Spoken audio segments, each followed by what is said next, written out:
Vamos a iniciar leyendo versículos 5 al 8. Juan 3, del 5 al 8. Es un pasaje muy interesante, ¿no? Tiene que ver con el Espíritu Santo. Recordemos el primer capítulo que estuvimos revisando, o el primer capítulo de este Evangelio, que nos hablaba mucho de Cristología, la llamada Cristología. Cristología es la teología de Cristo o de Jesús. ¿Cuál es la teología del Espíritu? La teología o el estudio del Espíritu Santo se llama neumatología. ¿Por qué se llama neumatología?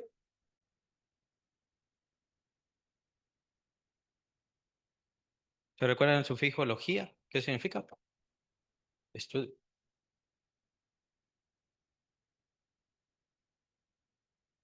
Entonces, neuma significa, no van a decir espíritu porque no significa espíritu, significa viento. También significa aire. De ahí viene la palabra neumatólogo. ¿Alguien ha consultado a un neumatólogo o han conocido a un neumatólogo? Son los que estudian los pulmones y todo el sistema respiratorio. De ahí es que se toma entonces el prefijo. ¿Por qué se utiliza la palabra griega viento para hablar del Espíritu Santo?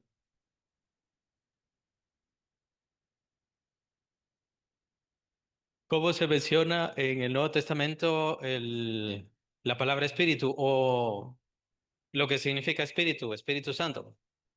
Nosotros en la Biblia vemos el término espíritu así, con E mayúscula. Ahí está, en ese mismo capítulo, lo pueden ver. O Espíritu Santo, ya sabemos a quién se refiere, pero en los manuscritos griegos, ¿cómo está? O sea, los apóstoles y el Señor mismo Jesucristo, ¿cómo le llamó? Es decir, en este lugar, ¿qué palabra utiliza? Hablando del texto griego, sabemos que él hablaba en arameo. Entonces, no vamos a conocer la palabra aramea propiamente. En hebreo sí la conocemos, es el ruaj. La palabra ruaj en hebreo es espíritu. ¿Cuál es la palabra griega en los manuscritos?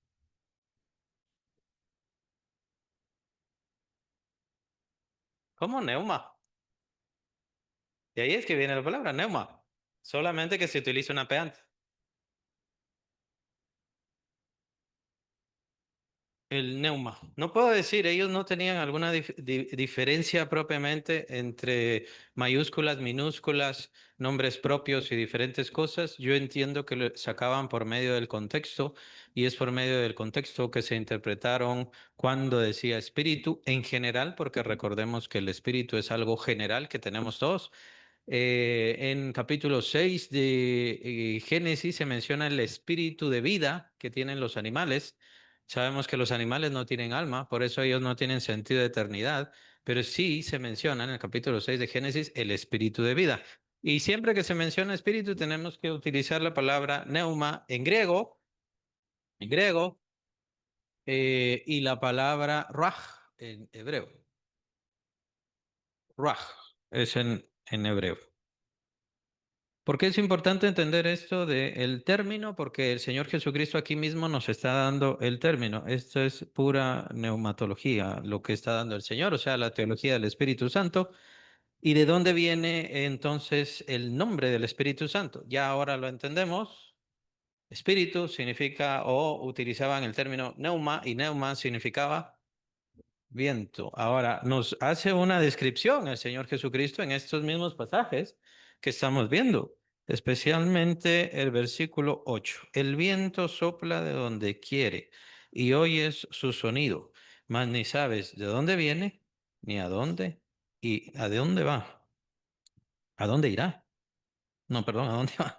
Así es todo aquel que es nacido del Espíritu. ¿Qué quiere hacer entender el Señor Jesús con este término, versículo 8? Tiene que ver más o menos con lo que decía Sofía, ¿no? ¿Cuál es la naturaleza del espíritu? Del Espíritu Santo me refiero.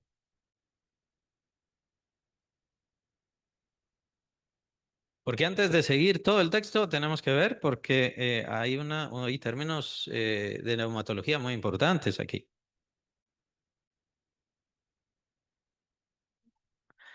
Si dice aquí Jesús que o lo compara con el viento, quiere decir que es como un viento, es como una energía, es una fuerza.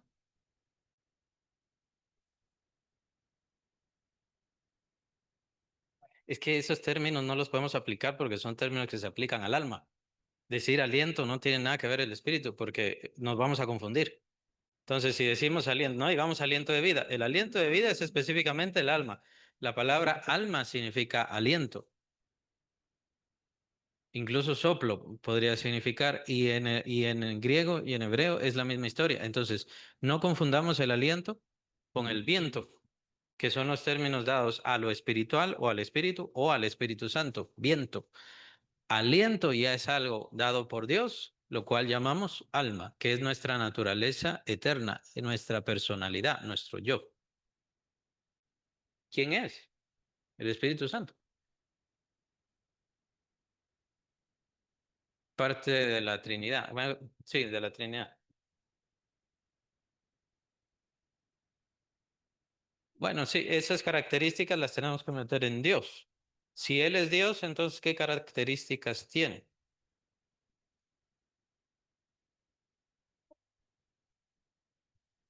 Es una persona. Aunque Cristo Jesús nos da la naturaleza del Espíritu Santo, como de un viento, no es un viento, no es una fuerza, no es un elemento. Nosotros no estamos tratando con elementos acá. Es por eso que no importa orientaciones o si salió la luna, si hay luna llena, o que usemos el fuego, o que usemos el agua, y todas esas cosas no nos ayudan. Esos son elementos nada más que no sirven de nada en cuanto a las cosas espirituales. Esto es muy importante remarcarlo debido a que ya se está dando la desviación en el cristianismo actual. Se está dando la desviación de que como que el agua me ayuda a orar o me ayuda a estar más cerca de Dios o en la noche, yo en la noche estoy más cerca de Dios antes. Puede ser una cuestión de atención, que usted de madrugada le sea más fácil orar. ¿Por qué? Porque no está preocupado en lo que tiene que hacer en el día y todo lo demás. Entonces eso es nada más una cuestión de conveniencia. No es una cuestión de fuerza. No es una cuestión de que es mejor la noche que el día o Dios prefiere la noche que el día ni ninguna cosa así. Esto se dio a lo largo de la iglesia, lastimosamente. También tenemos el ejemplo de la iglesia religiosa. La iglesia religiosa se han dado cuenta que sus iglesias, sus catedrales las ponen en lo alto. No sé si lo han visto. Muchas catedrales las han puesto o las iglesias las han puesto en lo alto. Muchos de esos lugares altos eran lugares de adoración pagana. Y entonces eran lugares que se entendía que tenían cierta fuerza o habían ciertas líneas especiales que pasaban por ahí y por eso tenía ese lugar capacidades especiales.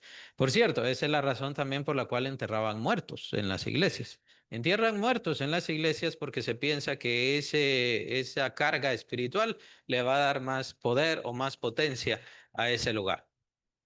Nosotros, en ninguna manera, creemos en todo eso. Ni nos dejamos llevar, ni nos desviamos, ni creemos en el poder del agua, más allá de que es un elemento que necesita nuestro cuerpo. El fuego lo necesitamos para cocinar, pero de ahí no sirve para nada más. No tiene ningún poder, ni ninguna habilidad, ni ninguna cosa. Solamente creemos en el Espíritu Santo dado por el Padre, dado por el Hijo, y es Él entonces quien nos dota de capacidades que llamamos dones, que llamamos ministerios, que llamamos también talentos. Estas son las capacidades que viene al Espíritu Santo. ¿El Espíritu Santo nos controla? No, el Espíritu Santo no nos controla. Mejor quitémonos eso de la cabeza porque no va a ser que le echemos la culpa a Dios de cosas que nosotros hacemos. El Espíritu Santo no nos controla. Nosotros seguimos controlando nuestra propia vida, nuestro propio ser. El Espíritu Santo toca nuestros corazones, nos guía hacia qué es lo mejor, pero de ahí quien comete los errores es usted, quien tiene la culpa es usted, no es el Espíritu Santo. El Espíritu Santo no nos controla. Cualquier persona, si piensa que es controlado completamente por el Espíritu Santo, es incorrecto. Dios no quería marionetas, Dios no quería robots, Dios no quiere títeres, Dios quiere hijos. Y los hijos son completamente independientes a sus padres Solamente tienen que honrar a sus padres, obedecer a sus padres, recibir de sus padres, pero no son controlados por sus padres. Entonces, Dios jamás ha querido controlarnos a nosotros y jamás lo va a querer. Sí quiere transformar nuestros corazones y nosotros lo dejamos. Sí quiere transformar nuestras vidas si nosotros lo dejamos. Es más difícil mientras menos le dejemos hacer la obra.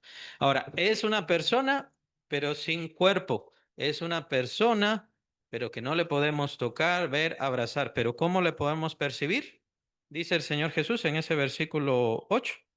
¿Cómo percibimos al Espíritu Santo?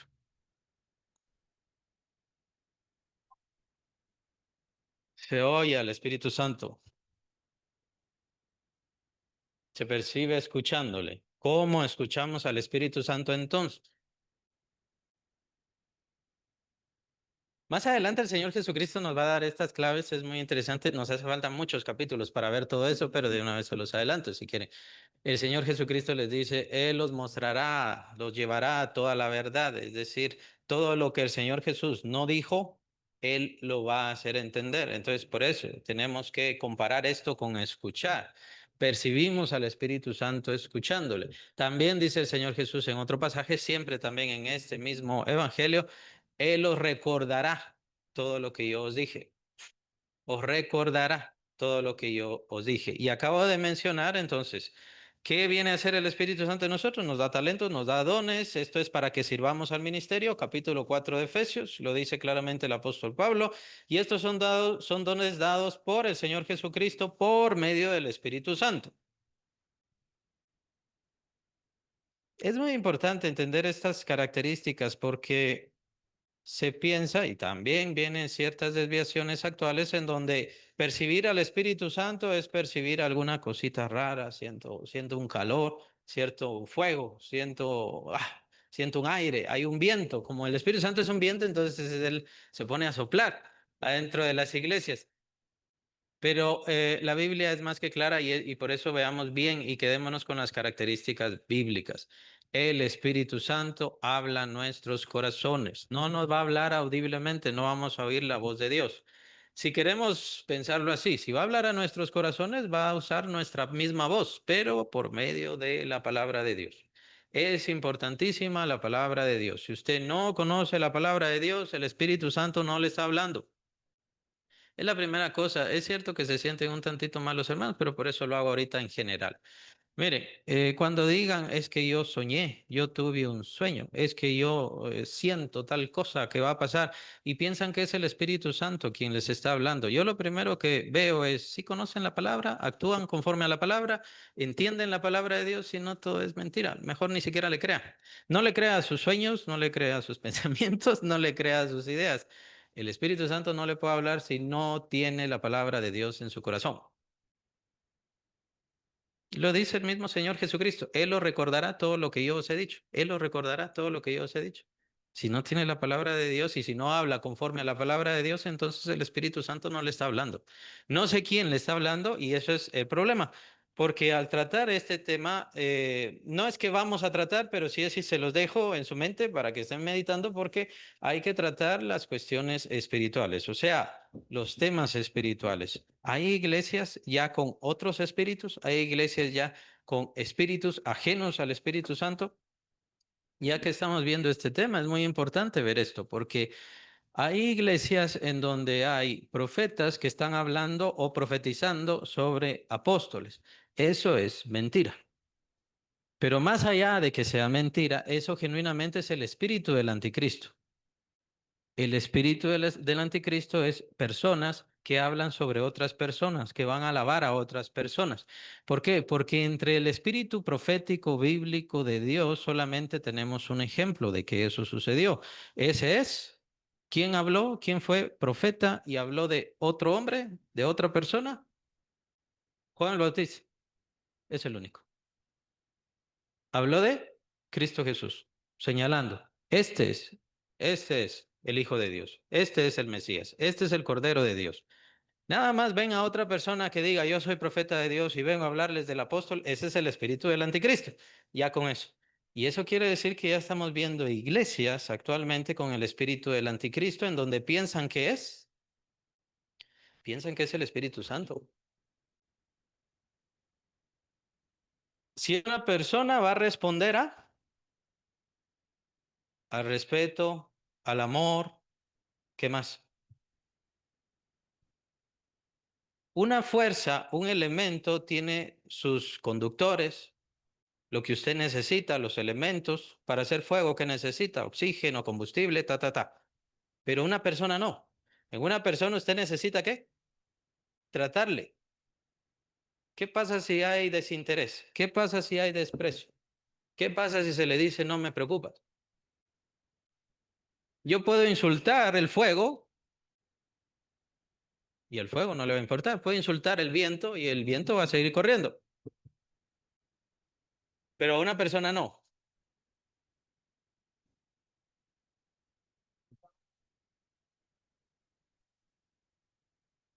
Digamos, la característica principal, elemental, es enseñarles la palabra de Dios. No choques con ellos, porque inmediatamente si les decís los profetas no existen, entonces de una vez vas a chocar contra ellos. Hay quienes son muy susceptibles, es parte también, sea de lavado mental, ojalá que fuera eso, lavado mental, pero si no, también es parte del mismo problema de espíritus que hay y la misma confusión de espíritus. Tomen en cuenta que a estas personas se les indica, se les instruye que tienen que creer en lo que este o esta dicen. Y si no recibieron lo que se les dijo, es por culpa de ellos que no tuvieron fe. Entonces, a la próxima, tenga más fe. Entonces, instruirle a las personas, indicarle a las personas que tengan fe en lo que uno dice, eso es muy perverso. Solamente Cristo lo dijo, ¿tenéis fe en Dios? Tened también fe en mí. Ninguno de ustedes tiene que poner su fe en nadie más. Por eso les digo con respecto a los sueños. Yo soy bien objetivo, no trato de ser tan pesado inmediatamente, pero cuando me dice yo tuve un sueño y lo vi a usted haciendo mejor lee la Biblia. Eso, mejor lee la Biblia. No me preocupa. Ahora, ahora, mucho de eso en realidad parece más adivinación. Y la adivinación es de Dios, es de Satanás. Entonces ahí entramos otra vez a la cuestión de los espíritus. El problema con salirse de los términos neumatológicos o de las características neumatológicas es que se empieza uno a dejar llevar por otros espíritus y hay que tener cuidado. Hay algunas cuestiones mentales que también son bastante interesantes, no las vamos a ver ahora, pero yo te diría, lo mejor es dedicarse a enseñarle la palabra de Dios a estas personas, no necesariamente decirles crea o no crea. Muy probablemente, pues se ve mucho desconocimiento en las iglesias ahora. Lo mejor es empezar desde el inicio, de si de verdad creen en Cristo Jesús. Si de verdad creen en Cristo Jesús. Les doy un ejemplo, están los legalistas dicen que creen en Cristo Jesús, pero si la mujer utiliza pantalón es una hija del diablo, una prostituta, una malvada. Si la mujer se pinta el pelo, otra malvada y todo lo demás. Entonces, bueno, sí, si yo creo en Cristo, ¿me voy al cielo o las mujeres creen en Cristo, pero tienen que andar con vestido y no pueden maquillarse porque son unas hijas del diablo y todo lo demás? Entonces hay trabas a la salvación. Y esos son parte de los desvíos de muchas iglesias, de muchos cristianos o pseudo cristianos. Ese es el punto, que hay muchos creyentes también que piensan que son cristianos porque tuvieron un pseudo encuentro con Dios. Una noche en su cama, sintieron bonito, sintieron algo especial, ya recibí al Señor Jesucristo, pero no conocen nada sobre la fe y no conocen nada sobre el plan de salvación. Yo te diría, lo más sencillo es, y sobre todo lo más importante, si conocen el plan de salvación. La persona no es creyente porque va a la iglesia. Ya saquémonos eso de la cabeza. La persona no es creyente porque va a la iglesia. Tampoco es creyente solamente porque una vez en un momento levantó la mano y dijo yo creo. La fe, la verdadera fe, persevera, es constante, va creciendo, va aumentándose, va haciéndose cada vez más fuerte. Sí, es verdadera fe. Cuando vemos hermanos que se apartan de la lectura, se apartan de buscar a Dios, entonces, ¿cuál es el problema ahí? El problema es la fe. Ese es el problema, la fe. Entonces, ¿cómo está su fe? Es más importante antes de explicarle ese tema que es bien interesante, sí, sí.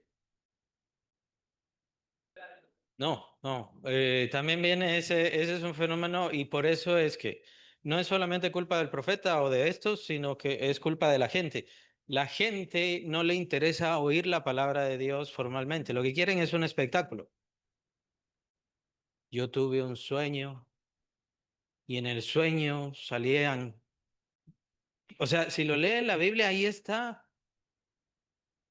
En el sueño salía Jesucristo y me decía que nos amáramos los unos a los otros. Ahí está en la Biblia, no necesita ningún sueño ni ninguna cosa. Pero la gente quiere ese disque contacto sobrenatural. Y por otro lado, y yo más bien se los digo así, miren, en serio quieren un contacto sobrenatural porque le va a exigir toda su vida. Si no, mejor quédese con la Biblia, quédese con su relación con Dios, mantenga su fe, quédese estable. Cuando lleguemos a la presencia del Señor, ahí sí lo vamos a ver, lo vamos a oír, vamos a tener una relación ya directa con Él. Pero si quiere tener en serio algún encuentro así muy fuerte, va a tener algo así como Pablo y entonces lo que va a pasar es que eso le va a comprometer el resto de su vida. Su vida va a cambiar, su vida terminó y entonces va a tener que empezar una vida completamente entregada a Dios. El punto es, si usted quiere tener una experiencia con Dios más fuerte, ¿en serio se va a entregar más a Dios? Esa es la razón también por la cual el Señor no se manifiesta más. Ahora, con respecto a esta duda, yo, ya que mencionas, no sabe nada de la Biblia, obviamente vas al principio, ¿no? ¿Conoce la salvación? ¿Conoce el plan de salvación? Porque si no conoce el plan de salvación, su fe no es fe, recordemos. Por eso estudiamos bien todo lo de la fe. Fe no es lo que la gente dice que es fe, lo que el mundo dice que es fe. Nosotros entendemos bien cuál es la fe. La fe es creer en lo que Dios dice. ¿Por qué? Porque Dios lo dice. Y ya. La evidencia de la fe es lo que Dios dice porque Él lo dijo. Y yo le creo más a Él.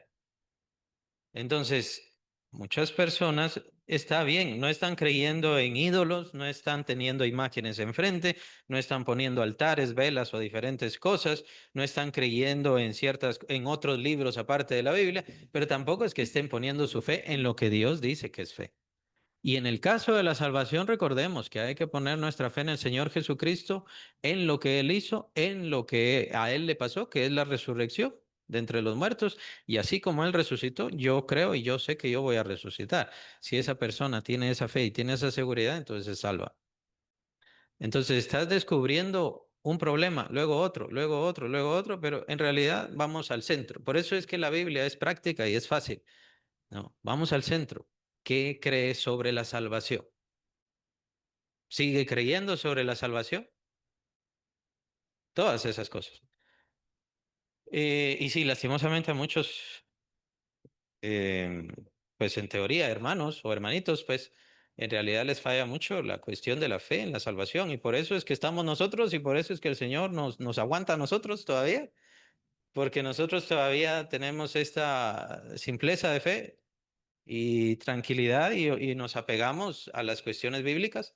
El Espíritu Santo no es un poder, no es una fuerza, no es algo que nos levante, nos emocione, nos dé esto o aquello, aunque tomemos en cuenta que Él es la gran fuente de gozo en nuestras vidas por Cristo Jesús. No es un gozo cualquiera o un gozo ajeno o un gozo extraño. Es el gozo de tener a Cristo en nuestros corazones y tener esa relación y tener esa vida, ese pan de vida que descendió del cielo y que está en nosotros y nos ha transformado. Ese es el gozo que está en nuestras vidas. El gozo es más profundo. El gozo no es una felicidad, no es una emoción, no es algo fugaz. El gozo es algo profundo que se mantiene y se sostiene a pesar de cualquier problema y circunstancia. Sí. Si a usted lo debilitan los problemas, si a usted lo debilitan las enfermedades, si a usted le tira de su gozo, todo eso, entonces no es gozo, no es gozo del Espíritu Santo. Y tiene que perseverar en eso, tiene que perseverar en esas cosas. La transformación del Espíritu Santo tiene que ver con nuestro carácter, con nuestras emociones, con nuestra vida. Tomando en cuenta, ya lo vimos al principio, no nos controla, el Espíritu Santo no nos controla. Nosotros no perdemos el control, pero el Espíritu Santo quiere transformar nuestro corazón y lo está haciendo. Estamos siendo transformados. Capítulo 3 de 2 de Corintios. Estamos siendo transformados por el Espíritu Santo para parecernos a la imagen misma del Señor Jesucristo o parecernos al mismo Señor Jesucristo. Eso es lo que viene a hacer. Pero como es una persona, hay que tratarla.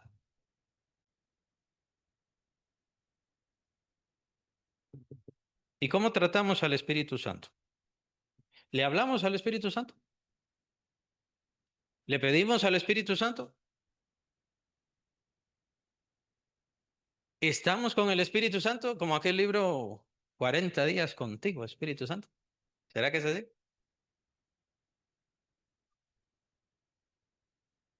Hay que tener cuidado con el espiritismo, hay que tener cuidado con eso.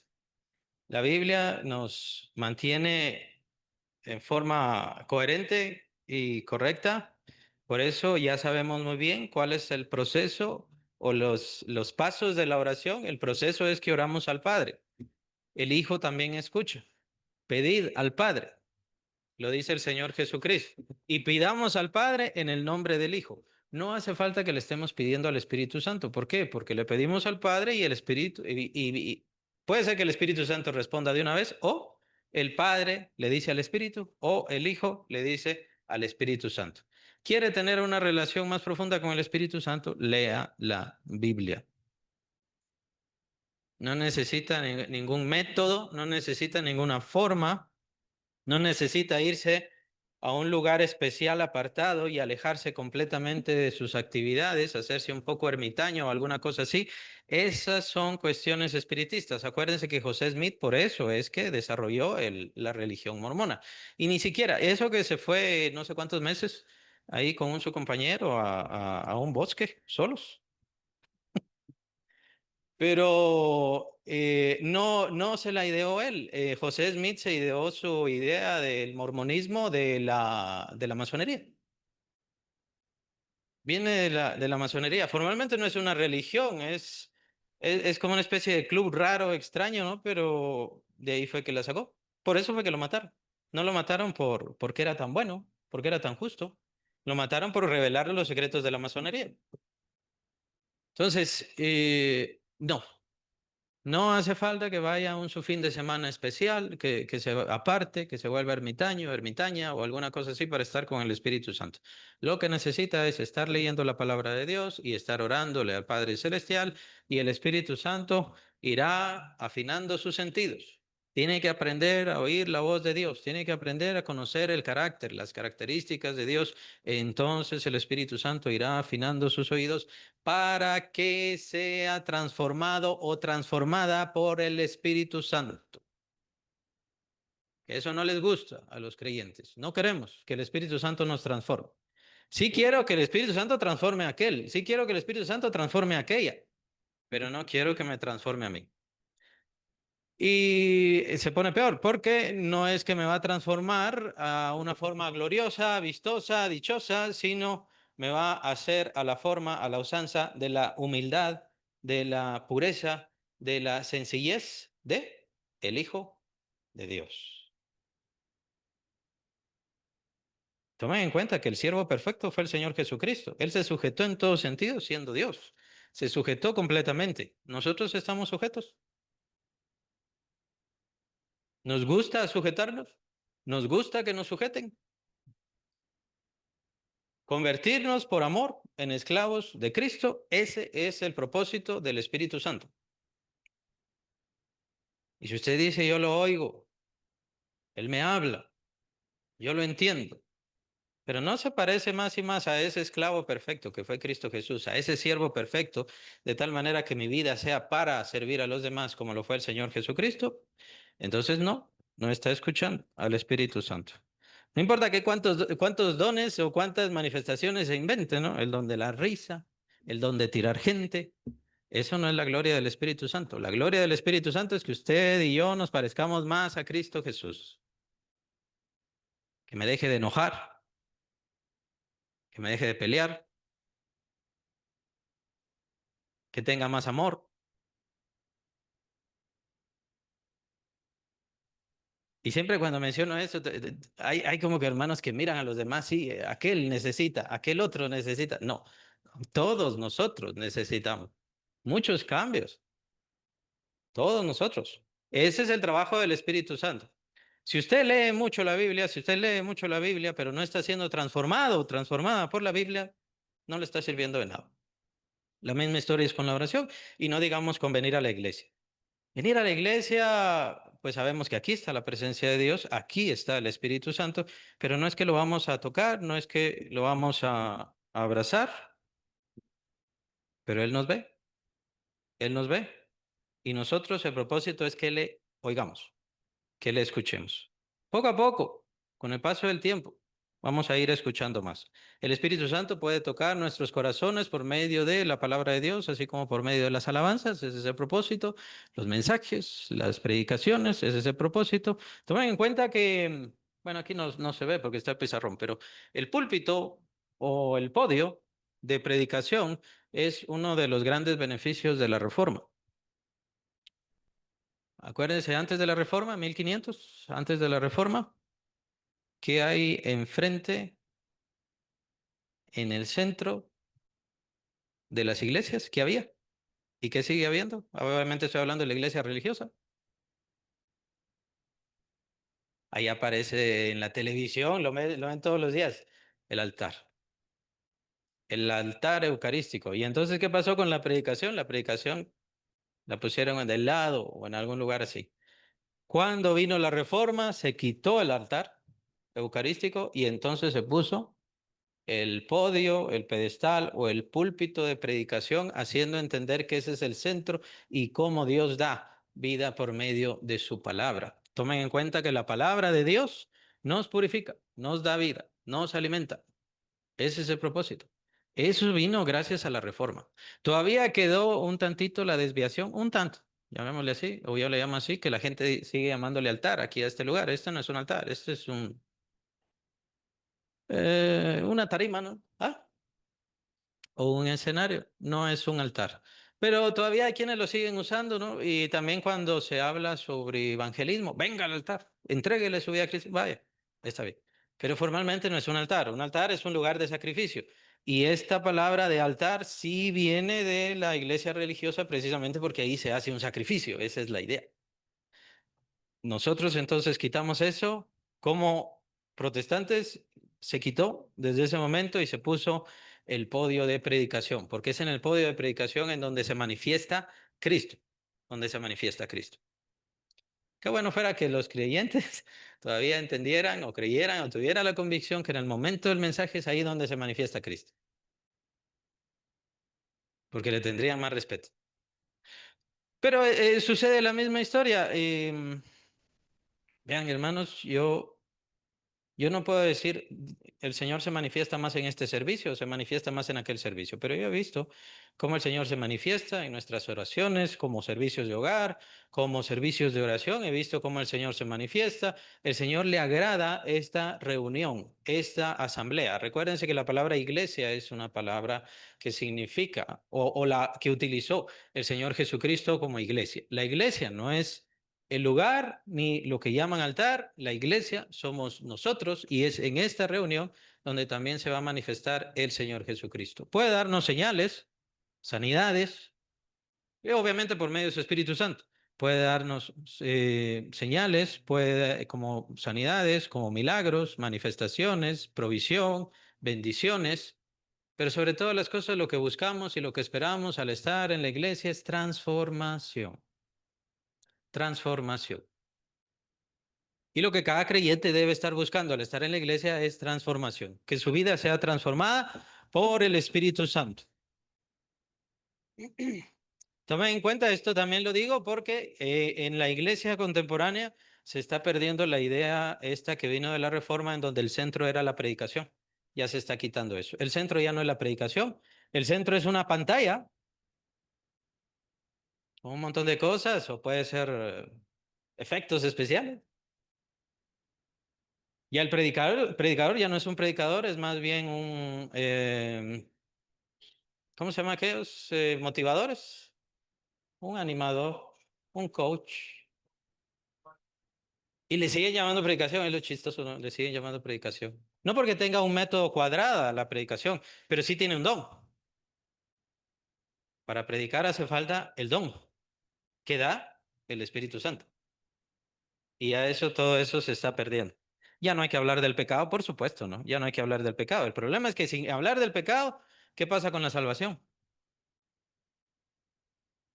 Venga a Cristo y se va a sentir feliz. Venga a Cristo y se va a hacer millonario. Ya se perdió el mensaje. Estas desviaciones las estamos viendo. Por eso es muy importante que aprendan, así como mencionaba Juan y yo le indiqué, o sea, tengamos presentes los principios de salvación, principios de evangelismo. Eso es lo que nos toca. Tal vez el Señor no nos va a levantar ahora o tal vez más adelante sí nos levante para predicar, no lo sabemos, pero ya vendrá lo complejo y lo difícil para entonces. Pero ahora es bien importante dar los principios de salvación porque hay mucha gente que cree que son creyentes y no lo son. Creen que tienen al Espíritu Santo o peor, creen que perciben al Espíritu Santo y no lo perciben. Ese es el fenómeno con estas personas. Por eso es que no tenemos que pelearnos con ellos, ni herirlos, ni lastimarlos, ni odiarlos, ni ninguna cosa. O sea, son personas que piensan, de verdad, piensan, en serio, piensan que el Espíritu Santo y sentir al Espíritu Santo es hablar en lenguas. Jarabajasha, y ya estuvo, en serio, piensa que es eso. ¿Y de qué les sirve hablar en lenguas si su corazón no es transformado? Lo dice el mismo Pablo, capítulo 13, 1 Corintios. Yo puedo hablar lenguas humanas o puedo hablar lenguas angélicas, pero si no tengo amor, es que si no hay una transformación del alma, del corazón, de la mente, de la vida entera, su cristianismo es falso o es simplemente una religión. Y lastimosamente, pues nos toca decir eso a los hermanos y con el ejemplo, ser ejemplo, para que los hermanos en serio se vuelvan hermanos en Cristo Jesús. No vamos a percibir al Espíritu Santo, no vamos a tocar al Espíritu Santo, no podemos oler al Espíritu Santo, solamente podemos escucharle. Él va a tocar nuestros corazones con la palabra de Dios, por eso necesitamos la palabra de Dios. Él usa la palabra de Dios, él usa la palabra de Dios. No piense que oye la palabra de Dios si no la vive, si no la tiene en su corazón, si no la está leyendo constantemente. Cante, adore. Eso también es agradable para el Espíritu Santo. Se vuelve un sacrificio a Dios, la adoración y la alabanza. Por eso, en cuanto a la música, yo no veo la música cristiana, es mi postura, cada quien decide. Yo no uso música para entretenerme, para distraerme. Ahorita tengo un poquito de tiempo, entonces voy a oír música y entonces voy a oír música cristiana. Yo no uso eso. A mí me gusta la música normal. Mejor ni les digo cuál, pero mejor, sí me gusta la música normal. Si tengo un rato para entretenerme, entonces pongo música. Y por otro lado tengo la música que es para adorar al Señor, para exaltar al Señor. Yo lo tengo separado. Esa es mi forma de verlo. Esto vamos a ahondar más cuando ya lleguemos a los pasajes con la samaritana. Es muy interesante. Pero hay quienes toman eso, como ponen la música cristiana, entonces ya me siento cerca del Espíritu Santo. Si estuviera cerca del Espíritu Santo, mira, el Espíritu Santo no le deja en paz. Hiciste esto malo. Así es. Esto no está bien. Esto es incorrecto, tenés que cambiar esto. Y cuando ya lo cambie, bueno, ahora tenés que cambiar esto otro. Y cuando cambie eso, no, ahora te toca esto, tenés que hacerlo más. Así es, porque el Espíritu Santo nos está impulsando constantemente a mejorar, a ser diferentes, a cambiar. Por eso, escuchar la voz del Espíritu Santo no es escuchar música. La música es bonita, es alentadora, es agradable, pero aún así tampoco es gozo. Y con esto no les estoy diciendo que no escuchen música, o sea, es mi punto de vista, nada más, y mi forma de ver las cosas. Para mí, la adoración a Dios es muy aparte, muy aparte.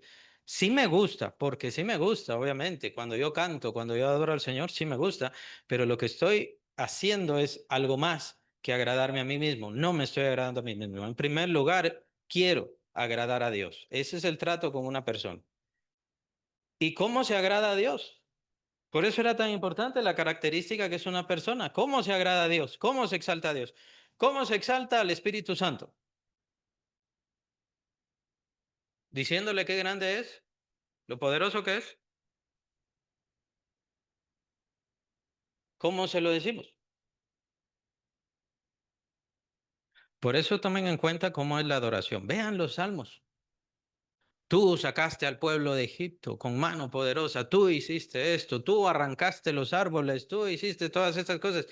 La teología en la adoración es muy importante. La adoración no es solo qué bonito eres, qué bonito eres, qué bonito eres, qué bonito eres. Ven, ven, Espíritu Santo, ven, ven, Espíritu Santo, ven, Espíritu Santo, ven, Espíritu Santo, ven, Espíritu Santo, ya estás aquí, ya estás aquí. No es eso. La adoración es honrar por lo que Él es, honrar por lo que Él ha hecho. Y el Espíritu Santo recibe honra y loor al honrar al Padre Celestial, al honrar al Hijo. Por eso dense cuenta, ¿por qué nuestras adoraciones, tenemos algunas del Antiguo Testamento, de los Salmos, para ser más específicos, pero ¿por qué nuestras adoraciones tienen que ver con Cristo Jesús? Digamos, en el Antiguo Testamento la adoración no se trataba de Cristo Jesús, ¿no? Obviamente no había aparecido, pero ahora ya apareció. Entonces, el Señor Jesucristo es la mayor manifestación de Dios. El Señor Jesucristo, la obra que hizo es el mayor portento que jamás ha hecho. Si quitamos al Señor Jesucristo y la obra que Él hizo, ya le vaciamos totalmente de teología. Por eso ahora tenemos himnos que obviamente no estaban en el tiempo del Antiguo Testamento, pero tenemos himnos y tenemos que depender de ellos. ¿Por qué? Porque tienen la carga teológica sobre lo que hizo Cristo Jesús en la cruz. Eso es la adoración. La adoración y la exaltación es teología. La música es secundaria. No quiero decir que sea mala o tiene que ser mala o que no importe. Es buena, es valiosa, es maravillosa, sí, pero en primer lugar es la teología. ¿Qué me dice esta alabanza? Y esto se los encomiendo para que vayan explorando en cuanto a sus alabanzas, su adoración y todo lo que les gusta. Revisen su teología, revisen la teología de esa adoración. Si le decimos al Espíritu Santo, te quiero sentir, te quiero sentir, te quiero sentir, bueno, si quiere sentirle, lea la Biblia. ¿Para qué está cantando? No esté cantando. Pero es el sentido espiritista que existe actualmente.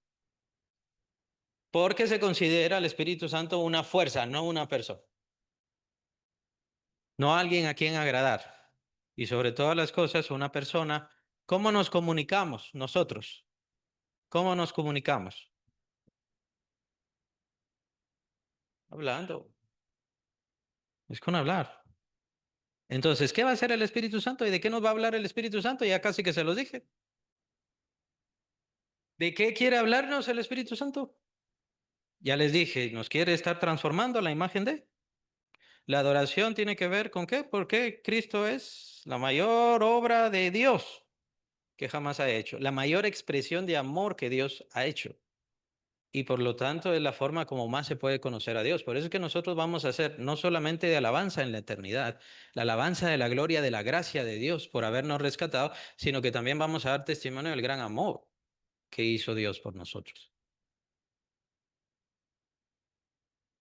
Entonces el Espíritu Santo se va a dedicar a eso. ¿A quién? A la obra de Cristo. ¿Quién es Cristo? Para que yo lo entienda, para que ustedes lo entiendan, para que ustedes le amen más, más cada día. Y qué bueno que hasta que entreguen sus vidas, pero eso es decisión de cada quien.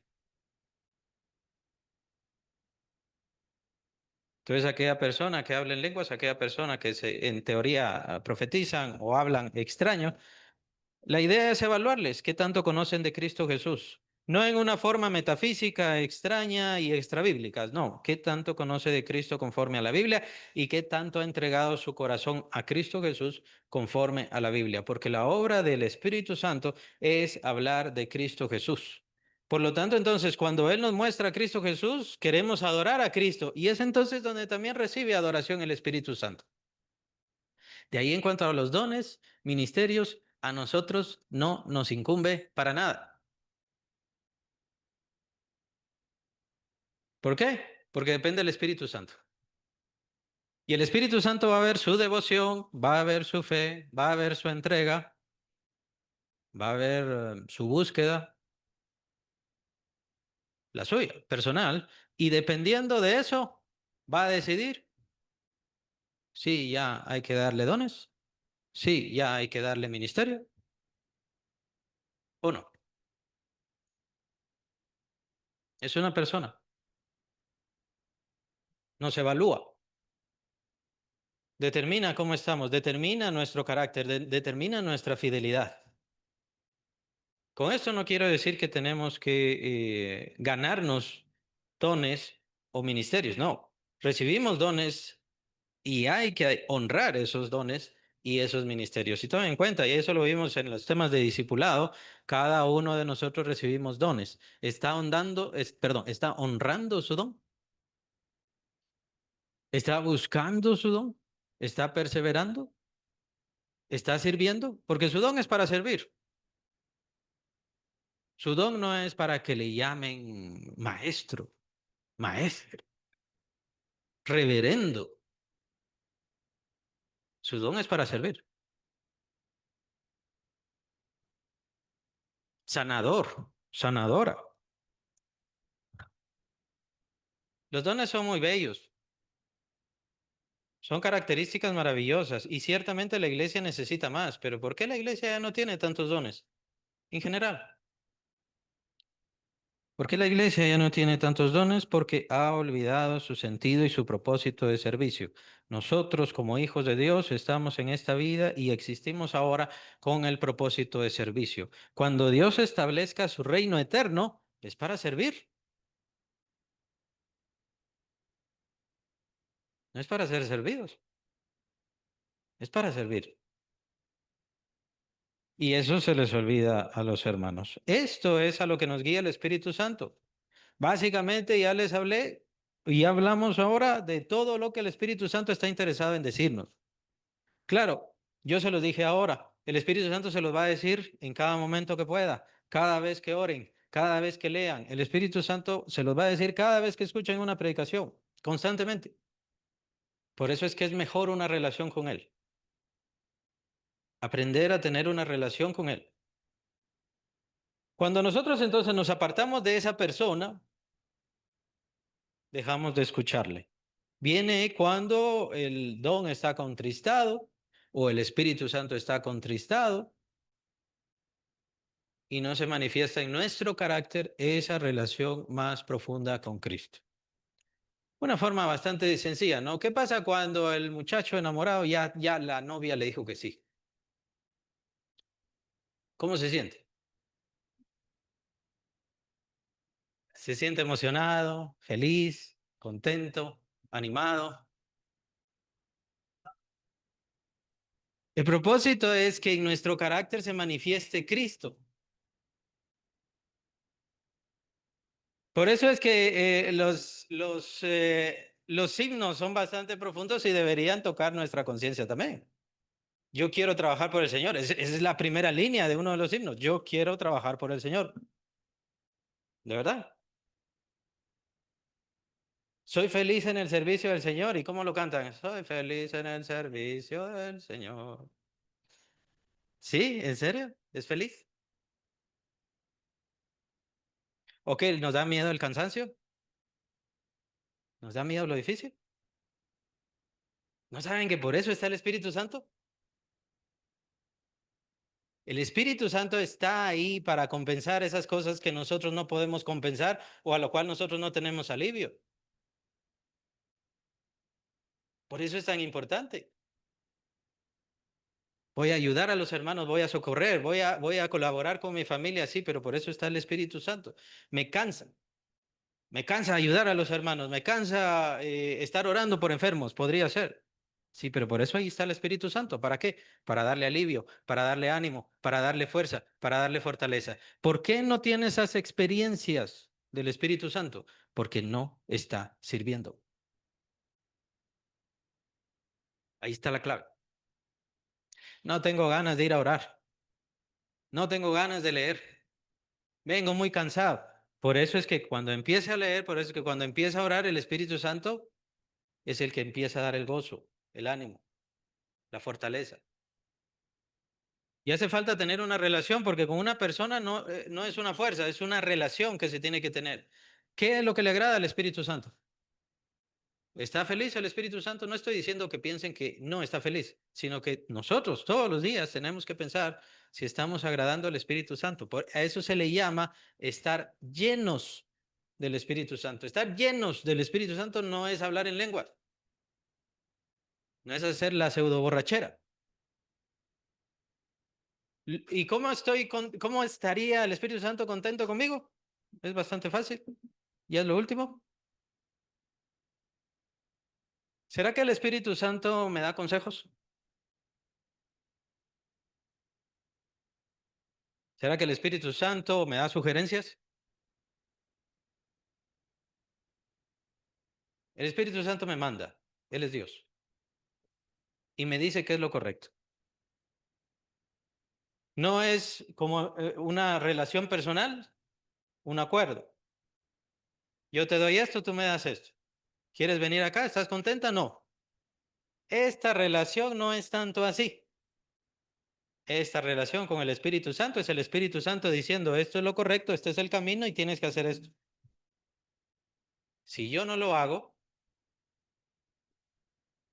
entonces empezamos a caminar separados. A medida que yo hago menos y hago menos, me voy caminando más y más separado del Espíritu Santo. Es esa la razón por la cual algunos tienen el Espíritu Santo y siguen haciendo lo malo. Porque ellos están aquí y el Espíritu Santo está allá. No quiero decir que lo perdieron, solamente que están tan separados que ya no hay compañerismo. Y por supuesto no lo sienten, y por supuesto no lo perciben, y no saben el mal que están haciendo. Es ahí donde colabora la palabra de Dios, es la única que puede atraernos, siempre utilizada por el Espíritu Santo. Pero esa es la forma más sencilla de verlo. El Espíritu Santo nos pone el camino, yo decido si lo hago, si no lo hago, entonces empezamos a caminar separados. Caminar separados quiere decir que ya soy menos espiritual, quiere decir que reconozco menos de Dios, entiendo menos de Dios, y de por sí esa es la razón por la cual algunos van a algunas iglesias, es que ahí sí canta, es que ahí sí truena. Las paredes y las ventanas truenan porque se siente el poder del Espíritu Santo, pero eso no es el poder del Espíritu Santo. El poder del Espíritu Santo quiere transformar su vida y corazón para que sea más feliz, para que sirva a Dios y a las personas. Y para eso tiene que quebrantarnos, quebrantar nuestra voluntad, nuestras intenciones muchas veces, porque nosotros somos renuentes, ¿no? Tercos. No queremos que nos quebrante.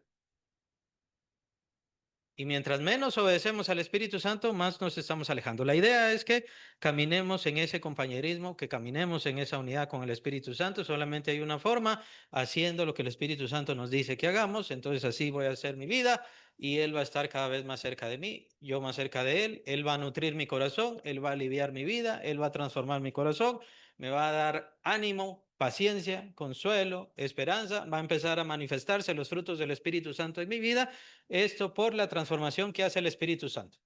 La transformación la hace el Espíritu Santo, no la hago yo, ni la decido yo.